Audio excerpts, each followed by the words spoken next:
它已经变成了我身体的一部分。听着怪怪的，那我可能会想让它包起来哦。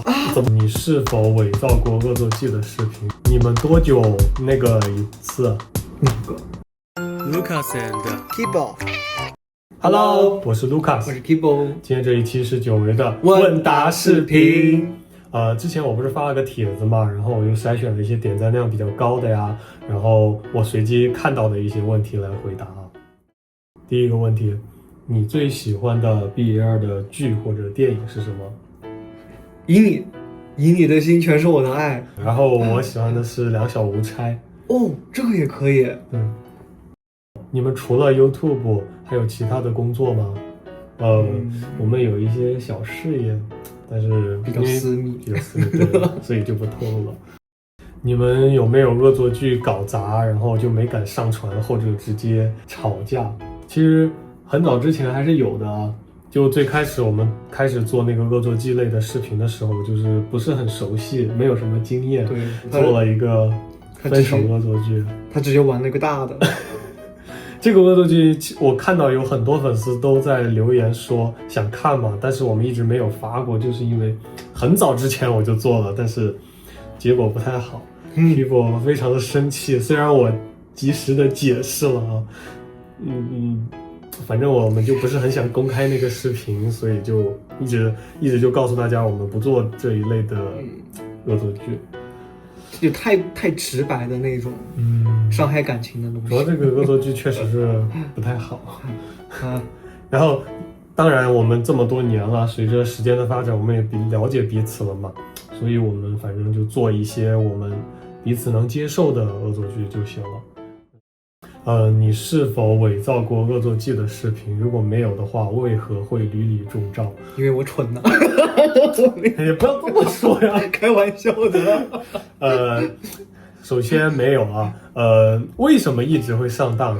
怎么说呢？我总结了几个原因，一个是失败的恶作剧我们根本就不会上传，你也根本看不到。第二个原因是，就是有的时候我们在恶作剧的中途，我们会彼此可能会意识到这是恶作剧，但是我们会继续陪着对方演下去，因为我们想看对方能够搞到什么程度上去。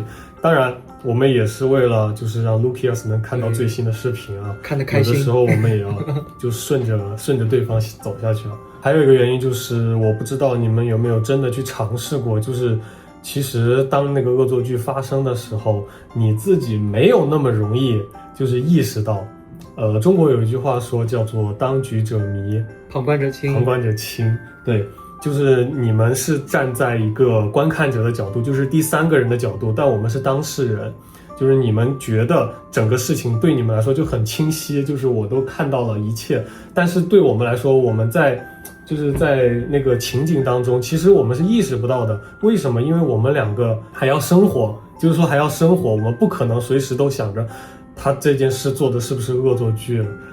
如果我们一直这样想的话，我觉得太累了，真的我们就没法正常的生活下去了。所以说其实当我们为对方准备了一个恶作剧的时候，就是我们其实是发现不了的，就是因为有的时候就突然一下就来了，你根本不可能随时都去注意。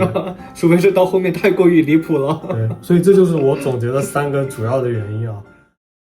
经历过这么多年之后，你们为何还深爱着彼此？也不知道啊，怎么就深爱着彼此了呢？因为我觉得就是遇到了对的人，然后就很多问题的话，其实都迎刃而解了。就对于我来说，就是它已经变成了我身体的一部分了。很简单的一个。听着怪怪的，什么就变成你身体的？什么就怪？不觉得很你身体的一部分？对啊，生活中的一部分呗，反正就都一样吧，反正身体的一部分就是，如果把我掰开2个，那我就没了。我懂他意思，很直白的意思啊。你们是否考虑过婚姻与生育？会举办仪式或者在合法的国家结婚吗？关于这个问题呢，首先我们肯定是想要结婚的，但是我们决定首先把生活过好，因为结婚其实对我们来说，真的纯粹就是个形式了，然后也会花费不少。我们就是想要把那些钱花在刀刃上嘛，就比如说我们前不久就一起买了一个房子，然后写了我们2个人的名字，所以这个对我们来说就也算是一种约束了。关于孩子的话呢，我们在之前的视频里面也提到过嘛，因为现在我们专注于过好我们自己的生活，所以那个是将来在考虑的事情。你们如何平衡现实生活与社交媒体的生活？我觉得还好吧，这个。对，因为我就觉得没有什么冲突，因为就比如说我们平时出去最多就是拿个相机去记录一下我们的生活。很多人他就算不是那个博主，他也会拿个相机去记录自己的生活那些，其实对我们来说就是一样的，就没有什么冲突点，我觉得不影响。初次发现自己喜欢男生的时候，感受是怎样的？我初次好像是小学的时候，当时就觉得有点慌乱，然后有点怎么说呢？反正有点觉得不太对劲，觉得很奇怪。对于我来说的话，就是大概差不多在初中的时候啊，我就觉得就是很喜欢跟他玩，然后他的一举一动我都会就是很关注。不过当时又特别怕被同学知道，就是跟他像朋友一样相处，但是会跟他玩的多一点那种，就这种感觉。你们最激烈的争吵是什么？如何化解的？争吵，你要说争吵的话，其实我们日常生活中还是有，但是基本上不太会去记它。就是记不到具体是什么事情，但是我记得大多数都是因为我们要么就是语气不太好，就会层层的叠加那种。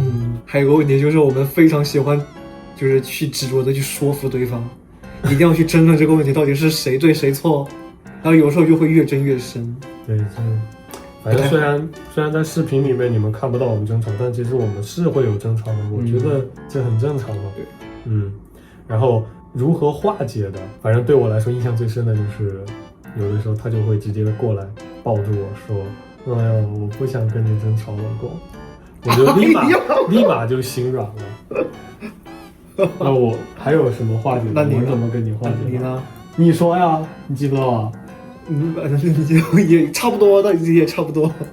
什么叫差不多？然后他会那种很霸总的，就是我掐住你说错了没？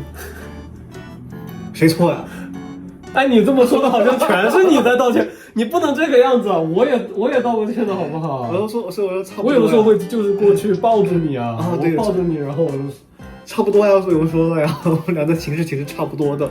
他刚才居然说我啊，好像确实有过。你开玩笑的嘛，因为其实那个时候我已经不生气了，那个。对，就这个样子。错了没？如果身体互换的话，会做什么？我们俩吗？反正如果是我的话，如果我跟 Kibo 互换，那我可能会想体验一下，就是被一个力气比我大，然后比我高、比我壮的人，就是掌控的那种感觉。就如果我现在小小的，那我可能会想让他把我抱起来啊，或者是怎么样的，反正就那种我想试一下那种感觉。这么少女吗？因为很好奇 Kibo 平时就是他的视野下会做什么事情呢？做出来会不会不一样呢？我就想都去尝试一下吧。那如果说我互换的话，怎么？我想让他穿女装。因为我觉得他这张脸如果再穿上那种衣服的话，我觉得有点搞笑，可能会。这个你这么想看的吧？你们试一下。你们多久那个一次？哪个？就那个，就这是能说的吗？谁问的？其实我看到好几条这样的留言。其实这个没什么嘛，我们都是成年人了嘛，我就大概说一下，就反正想这时候又来了呗。这个没什么具体的。我可能就会比他积极一些。好了，回忆起对方做出让你心动的举动。最让我感动想哭的是，其实他当时我们纪念日他拍视频，他突然拿了个戒指在我面前的那个，哇！我之前一直以为电视剧里那种情节，我当时看着其实没有什么感觉，但是真当我实际体验之后，其实我蛮想哭的。就是你喜欢那种惊喜的那种仪式感的那种感觉，这块是蛮喜欢的，就真的摆到我面前之后，我会觉得，实际体验还是不一样。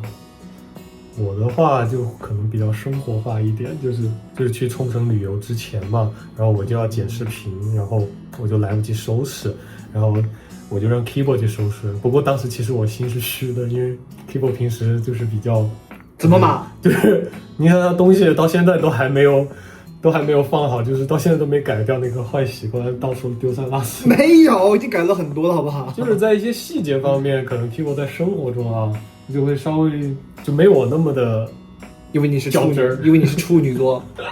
是，所以其实当时我就挺心虚的。但是在我们去了国外之后呢，我发现箱子里面就是想要什么有什么，这个真的让我很惊讶。百宝袋就是，就我那天突然那个湿疹又犯了，就脖子上，然后我就说，哎呦，我要是有带湿疹药就好了，我脖子好痒啊。他说他带了。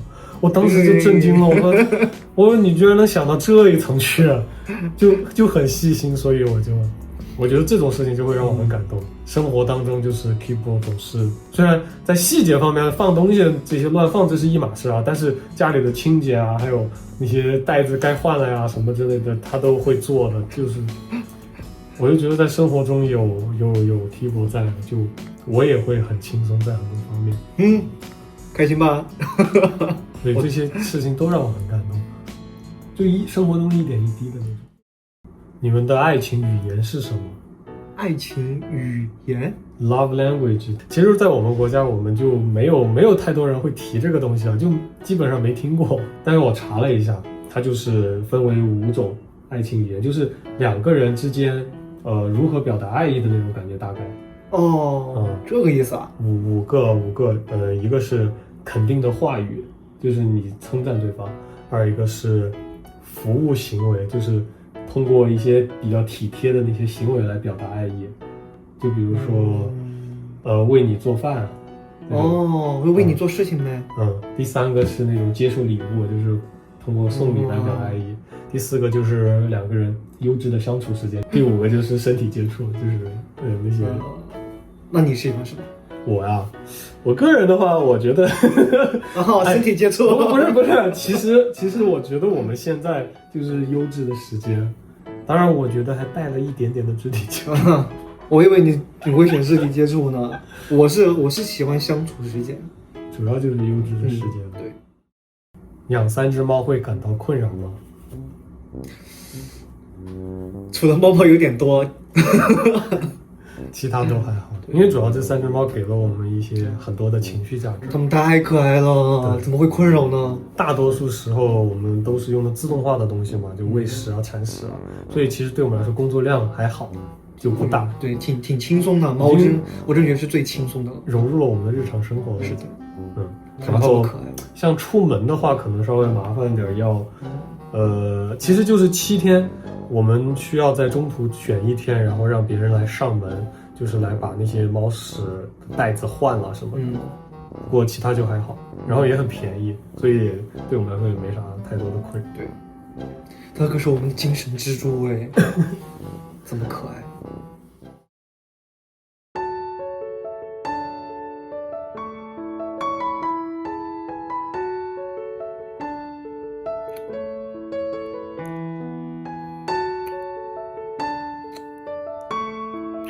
Thank you, Nyako, 纪念快米 and Kimberly VK for being our sponsor. Thank you.